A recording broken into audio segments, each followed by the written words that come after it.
design. When the Soviet rival to the Concorde made its first foreign appearance at the Paris Air Show in 1971, everyone was impressed. In the heated race to develop a supersonic passenger jet, it was the USSR who got off to a head start. French President Georges Pompidou, foregoing nationalism, called it a beautiful plane. The makers of the Concorde itself conceded that it was quieter and cleaner. The Tupolev Tu-144 looked very similar to its Anglo-French competitor, which inevitably earned it the nickname Concordski, but it was somewhat more exotic and mysterious.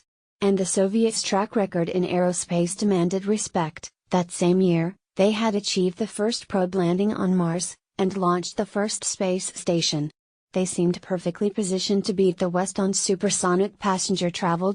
Instead, through a mix of shortcomings and bad luck, the Concordski would soon turn into one of civil aviation's biggest failures. The race for supersonic flight. Although it's the Concorde that turned a place in history, the lesser-known Tu-144 beat it to the skies twice. It had its maiden flight on December 31, 1968, 2 months before the Concorde, and then achieved its first supersonic flight in June 1969, beating the competition by 4 months. These were no small victories.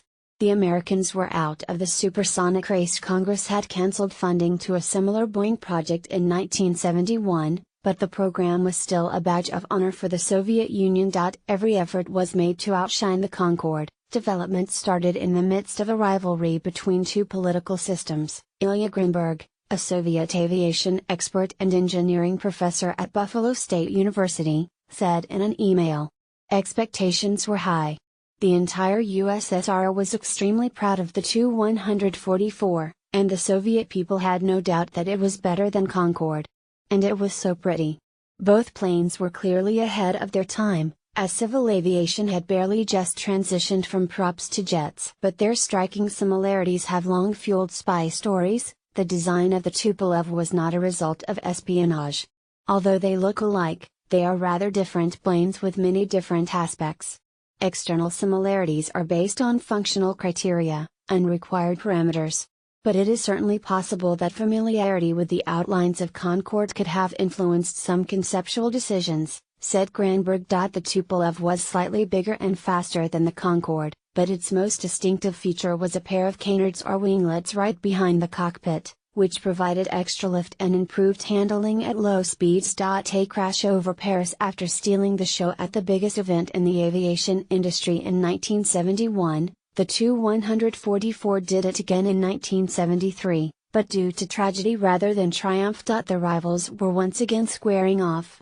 The Concorde completed its demonstration first, without a hitch, but the Tupolev put on a far more audacious show, with twists and turns that proved to be fatal. The aircraft broke up in midair, and crashed into the village of Gousainville, killing 6 on board and 8 on the ground. An outlandish conspiracy theory claims the Tupolev crashed to avoid collision with a French Mirage fighter that was trying to photograph it, but Grunberg is quick to dismiss it. The Mirage had nothing to do with that crash.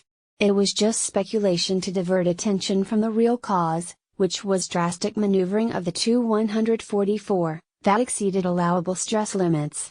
Footage of the crash shows the Tupolev going into a nosedive, presumably to reignite the engines after they had flamed out.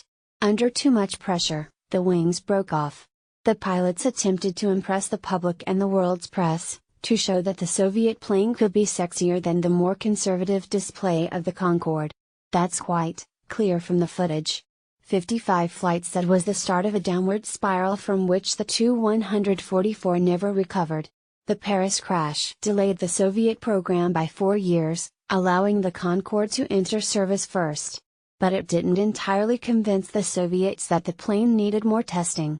Political priorities to overcome the West, no matter what, obviously played a negative role, as they favored rushing over proper scheduling in a highly challenging and complicated field, said Grunberg. When it finally started flying passengers in 1977, the Tu-144 turned out to be cramped, prone to braking and unbearably noisy, because, unlike the Concorde, it could only sustain supersonic speeds using afterburners, like military aircraft. A flight on the Tu-144 was not for those with sensitive hearing, Jonathan Glancy wrote in his book Concorde.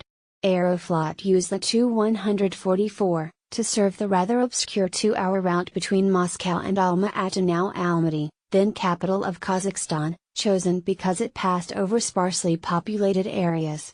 But the weekly flights were mostly half empty, and the plane